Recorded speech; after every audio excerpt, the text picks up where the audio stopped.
Bismillahirrahmanirrahim. Ravahu Buxoriy va Muslim. Oysha radhiyallohu anha onamiz aytdi.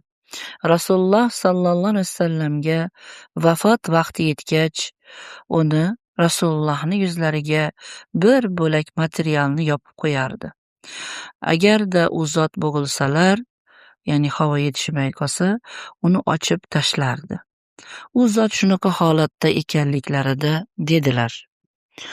O'z payg'ambarlarining qabrlarini masjid qilib olgan yahudiy va nasroniylarga Allohning la'nati bo'lsin. Ular qilgan ishlardan ogohlantirdilar va agarda shunday bo'lmaganida u zotning qabrlari balandlatilgan bo'lardi. Bundan tashqari masjid qilinishidan qo'rqilmaganida qabrlari balandlatilgan bo'lardi. Ya'ni u zot shunday qiynalayotgan holatlarida tavhidga da'vatdan va shirkni inkor qilishdan va ummatga nasihatdan to'xtamadilar. U zot o'z o'limlarini sezgach ummatiga undan oldingi ummatlar o'z payg'ambarlarining va solihlarining qabrlari oldida nima qilishsa shunday qilishdan qo'rqdilar. Fursatni g'animat bildilar. Ummatga nasihat qildilar. Payg'ambar sallallohu alayhi vasallam shirkdan shu holatdagiliklarida ham ogohlantirsalar, bu shirkdan qattiq ehtiyot bo'lmoqligimiz zarurdir. Da'vatchilarga esa boshqa har bir ishlardan oldin bu ishga qattiq e'tibor bermoqliklari vojib bo'ladi. Ya'ni insonlarni namozga, ro'zaga va riboni tashlashlikka, aroqni tark qilishlariga buyurishlaridan oldin, targ'ib qilishlaridan oldin shirkdan ularni qaytarmoqligi vojibdir. Ammo agarda tavhiddagi inson bo'lsa, ya'ni shirkdan xoli musulmon bo'lsa, Allohga yakka o'ziga ibodat qilsa va duo qilsa, shirk keltirmasa, folbinlarga bormasa, sehr bilan mashg'ul bo'lmasa, u katta gunohlarni qilib qo'ygan bo'lsa, masalan, zino qilgan, ribo qilgan bo'lsa, shirkdan boshqa haromlarni qilib qo'ygan bo'lsa-da, uning uchun mag'firat umid qilinadi. Agarda uni gunohlari sababli azoblansa-da, u do'zaxda abadiy qolib ketmaydi. Uning hukmi mo'minlar hukmidek bo'ladi. Agarchi iymoni zaif bo'lsa-da, tavhidi bilan, iymoni bilan jannatga kirishlikka umid bor. Ammo agarda unda shirk bo'lsa, shirkdan saqlanmas ekan, agarchi hamma vojiblarni ado qilsa ham, harom ishlarni tark qilsa-da, uning hech bir ishidan foyda yo'qdir. Bu har bir payg'ambar o'z ummatiga olib kelgan va ogohlantirgan, avvalgi-yu oxirgi payg'ambarlar da'vat qilgan da'vat chaqiriqning negizidir. Astagfirullah va abudulloha va la tushriku bihi shay'a. Niso surasi 36-oyat. Allohga ibodat qilinglar va u zotga hech narsani sherik qilmanglar. Chunki ibodat shirk mavjudligi bilan birga foyda bermaydi. Rasululloh sallallohu alayhi vasallam yahud va nasroniylarga la'nati bu la'nat ma'nosi Allohning rahmatidan uzoqlashtirish va quvilishdir. Yahudiylar al-mag'zubu alayh, ya'ni ularga Alloh g'azablangan ummat. Nasroniylar esa adashgan ummat, ya'ni al-ummatu zol, adashgan ummat. G'ayril mag'zubi alayhim valaddallin. Fotiha surasining 7-oyatida al-mag'zubu alayhim yahudiylar va bu ummatdan bo'lib bilganiga amal qilmagan o'sha yahudlarga ergashgan kishilardir. Az-zollun Ular ilmsizlik bilan Allohga ibodat qiladigan nasroniylar va o'sha nasroniylarga bid'at va xurofotlar va yangi to'qimalar bilan dinni yangilaydigan o'shalarga ergashgan kishilardir. Ya'ni bu gaplardan tushundingizmi? Allohning g'azabiga uchragan qavm faqat yahudiylar emas, balki yahudiylarga taqlid qilib, ular qilayotgan ishlarni qilayotgan musulmonlar hamdir. Adashganlar faqat nasroniylargina emas, balki ularga ergashib, nasroniylarga o'xshab ish tutadigan va bid'atchi musulmonlar hamdir. ittaxazu qubura anbiyaihim masajida. Ya'ni qabr oldidagi ibodat boshqa joylardagi ibodatdan afzal deb gumon qilib, qabrlar oldida namoz o'qiydigan va duo qiladigan joy qilib oldilar. Shu bilan birga qabr oldida ibodat joiz emas, chunki u shirkka bir vositadir. Oysha roziyallohu anha aytdilar: "Yuhaddiru ma sanau." Ya'ni Nabiy sollallohu alayhi vasallamning bunday og'ir holatlarda turib ummatini yahudiy va nasroniylar qilgan ishlardan ummatni ogohlantirish sababi ular ham uning qabrlarini shunday qilmasliklari uchun ogohlantirdilar. Masjid ustiga bino qilinsa ham, qilinmasa ham qabrni masjid qilib olmaslikka ummatni ogohlantirdilar. Agarda mana shu xavf bo'lmaganida Bani Isroilning payg'ambarlarning qabrlari oldida hosil bo'lgan narsadan xavf bo'lmaganda u briza qabruhu, ya'ni u zotning, ya'ni Rasulullohning qabrlari baland joyga dafn qilinardilar. Valakinnahu xoshiya yoki fatha bilan yoki zamma bilan xushiya qo'rqildi. Yahudiylar va nasroniylar payg'ambarlarning qabrlari oldida qilganidek namoz va duo o'rni qilib olishligidan qo'rqdilar. Bu vositani to'sishlik uchun qat'an Rasululloh sollallohu alayhi vasallam o'z uylariga, devorlar ichiga, Oysha onamizning hujralariga hech kim ko'rmaydigan shift ostiga dafn qilindilar. Alhamdulillah, omonatda, siyonatda, saqlanishda davom etyaptilar. Rasululloh sollallohu alayhi vasallam o'z uylarida birontasi uni ko'rmaydigan devor bilan o'ralgan holatda yahudiy va nasroniylar o'z payg'ambarlari oldida qilganidek qilinishidan qabri saqlangan holatda shu kungacha davom etyapti. Bu u zotning uyida dafn qilinishlaridagi va jannati boqiyaga o'z sahobalari bilan birga qabrlariga dafn qilmasliklaridagi hikmatdir. Ibn Qoyyim dedi: "Wada'a bi alla yaj'ala al-qabra alladhi qad zammahu wathanan min al-awthani. فأجاب رب العالمين دعاءه وأحاطه بالثلاثة الجدران حتى اغترت أرجاؤه بدعائه في عزة وحماية وصيان." U zot duo qildilar: "Qabrimni butga aylantirib qo'yishmasin." Bas Robbul Alamin u zotning duosini qabul qildi. U zotni 3 devor bilan o'rab qo'ydi. Shundayki atroflari duolari bilan o'raldi, izzat, himoya va saqlanish ila. Bu ish qabrlarga g'ulu va uning ustiga biron narsa qurilishi va uning oldida duo qilish va uning oldida namoz uchun makon qilib olishlik harom ekanligiga dalil bo'ladi. Bu hadisdan buyuk masalalar kelib chiqadi. Birinchi masala: qabrlar ustiga qurilish qilish haromdir. Chunki bu Alloh taologa shirkka bir vositadir. Chunki qabrlar ustiga biron narsa qurilsa yoki qabrlarning atrofi to'siqlar bilan to'silsa, satr bilan yoki bezaklar bilan bezatilsa, omi odamlar va johillar bu bilan fitnalanadi va ular bunda bir sir bor deb bo'lmasa bu ish qilinmasdi deb gumon qiladilar.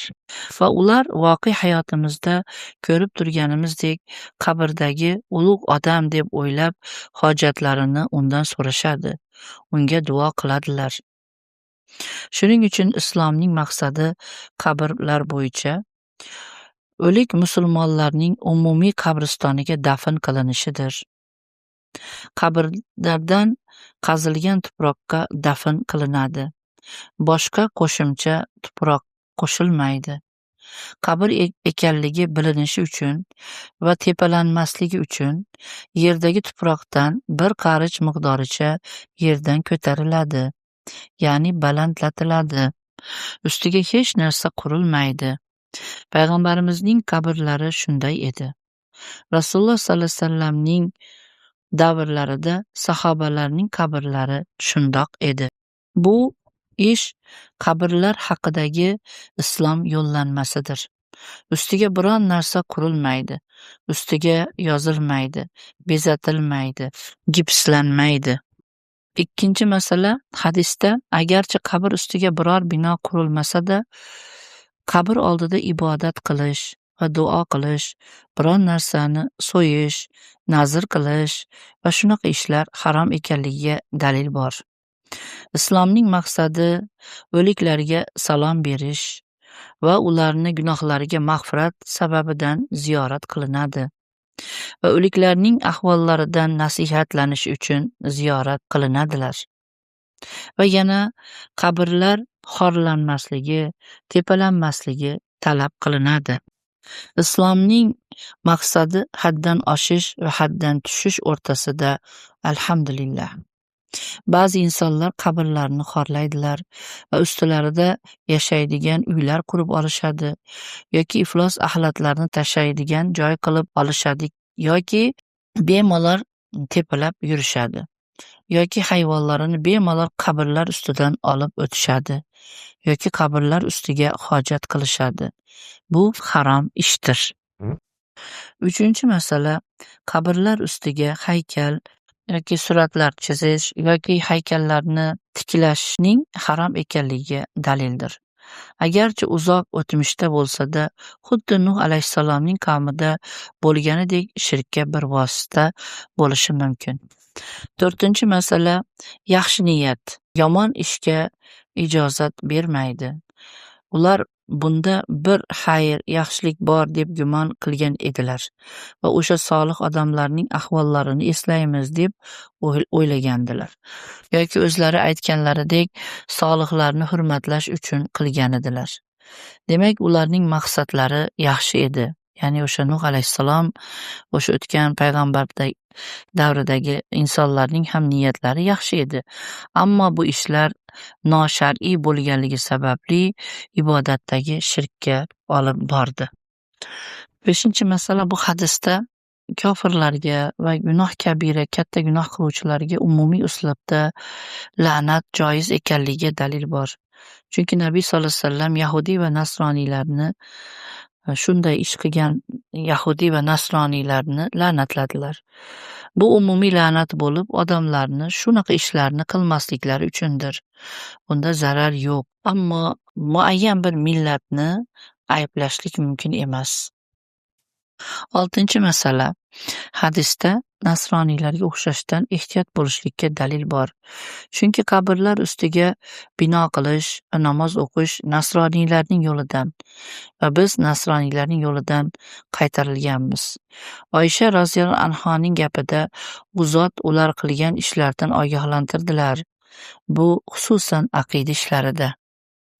Yettinchi masala, qabrlar ustiga bino quradigan insonlar va ularga ibodat qilish uchun boradigan insonlar xalqning eng yomonidirlar. Chunki ularning ma'siyati hamma gunohdan katta.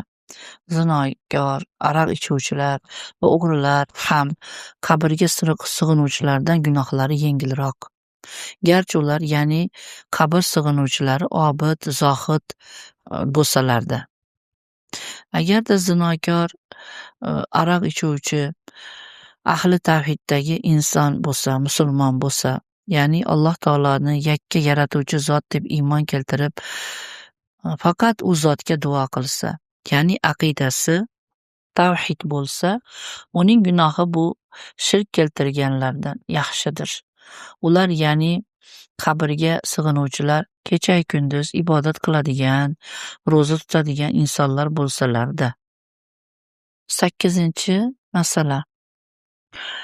Aqida bilmagan shayton elidir, garchi 1000 yil amal deb qilsa yeldir. Ko'pchilikka ma'lumki, hadisi quddusiyda ومن أظلم ممن ذهب يحلق كحلقي فليحلق حبة أو ليحلق شعيرة.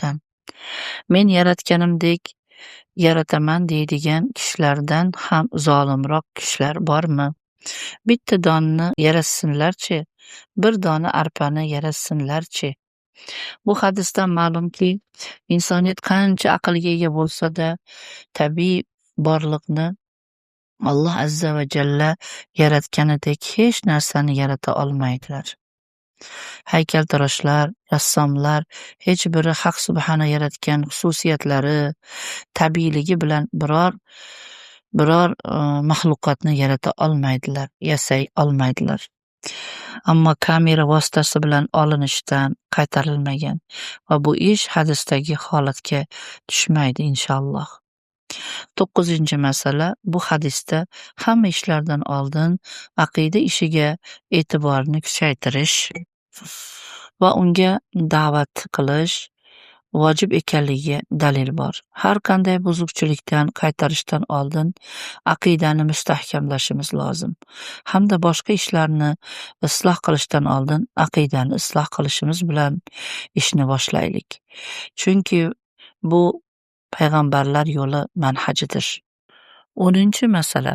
Payg'ambarimiz sallallohu alayhi vasallamning ummatiga nasihatiga naqadar harisliklari bor. Hatto eng og'ir lahzalarida ham, jon berayotgan vaqtlarida ham ochiq ravshan yetkazuvchi edilar. Al-balag'ul mubin deb Alloh azza va jalla u zotga buyuk maqtovni bergandir. 11-masala. U zotning o'z uylariga dafn qilinishlaridagi va umumiy qabristonga dafn qilinmaganliklaridagi hikmat bor. Buning sababi u zot haqida musulmonlarning aqidalariga g'uluv putur yetishidan saqlashlik bor. Bani Isroillar kabi payg'ambarlar va solihlarning qabrlari oldida qilinadigan ishlar qilinmasligi uchundir. Bu hikmat bayonidir. Qabrlari masjid qilinishidan qo'rqildi. Uy masjiddan alohida ajralgan edi. Masjid chetda edi. Xulofoi Roshidinlar davridan keyin Valid ibn Abdul Malik davrida uy masjidga kirgizildi. Masjidni kengaytirishni xohlab, mashriq tarafidan kengaytirdi va u Nabiy sallallohu alayhi vasallamning hujralarini kirgizdi. U ahli ilm bilan mashvara maslahat qilmadi. Bu ish xalifaning ahli ilmlar bilan maslahatisiz qilindi. Lekin shunday bo'lsa-da, uy o'z shaklida davom etyapti. Masjid alhamdulillah johil odamlardan saqlanib kelyapti. Ular Rasululloh sallallohu alayhi vasallamning qabrlarida emas, Rasululloh sallallohu alayhi vasallamning masjidlarida bo'ladilar. Chunki qabr ulardan uzoq va ular uni ko'rmaydigan va ulardan saqlangandir. Nabiy sallallohu alayhi vasallam Robbisiga duo qilgandilar. Allohumma la taj'al qabri vathanan yu'badu. Ey Allohim, mening qabrimni ibodat qilinadigan but qilma. Alloh u zotning duolarini ijobat qildi. Uni o'z uyida saqladi. Shuning uchun Alloma Ibn Qayyim aytadi: فأجاب رب العالمين دعاءه وأحاطه بثلاثة الجدران. Robbil alamin u zotning duosini ijobat qildi va uni 3 devor bilan o'rab qo'ydi. Ya'ni qabri devor ichida hech qachon ko'rinmaydi va hech qachon g'uluv, ya'ni haddan oshishlikdan saqlanib to qiyomatgacha Alloh azza va jallaning hifzi himoyasida turibdi. Ey Robbimiz, Madina-i Munavvarada Habibing masjidini Habibing masjidini ziyoratini barchamizga nasib et. Amin.